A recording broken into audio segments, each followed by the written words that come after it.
bond, he wouldn't break it for anything. Even if it was a personal cost to him, he wouldn't give up his word.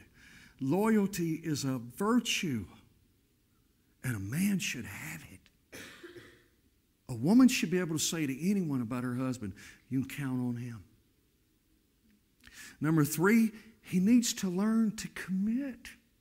And I know that scares the bejeebers out of them, to think that they might actually have to honor something they said they'd do.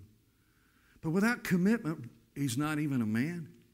Without commitment, there's no promise. Without commitment, there's no relationship.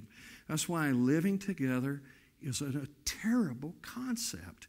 It reverts humanity back to a tribal existence, where all the men live together and get drunk and hunt, and all the women live together and raise the babies. And the only time they ever interact is when the man wants the woman. And tell me that's not where we're at today. And they don't want to commit because I might not want to live with her in 2 years.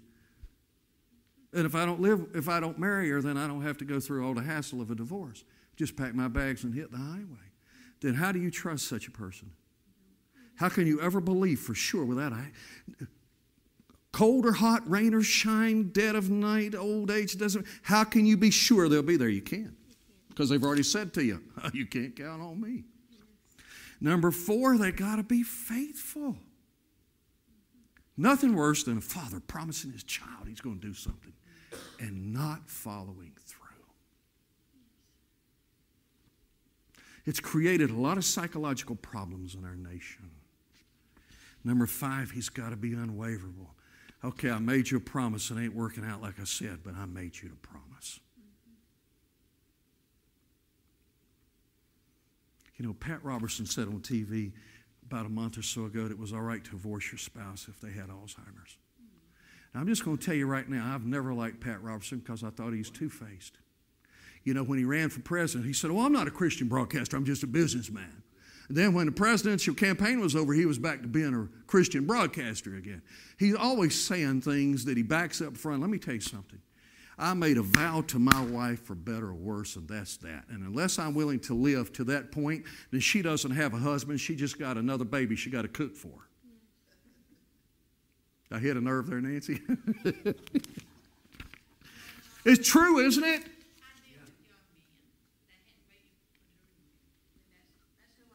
Yeah. Yeah.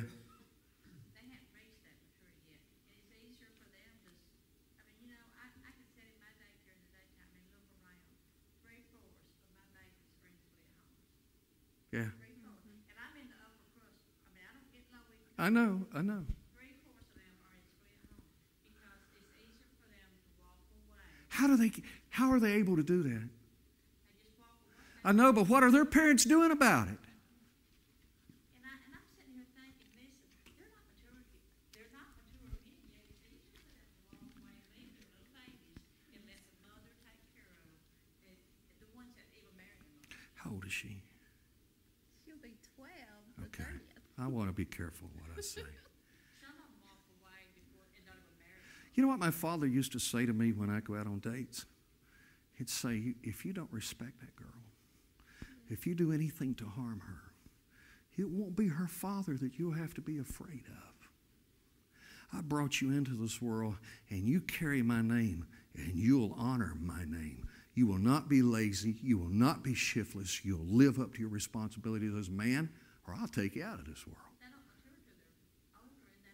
Well, I'm not sure they even mature at all anymore, but, you know, I'm just saying to you, where's the root of the problem? Because children are children. They haven't changed. They're born. They grow up. Where's been the change? Yeah.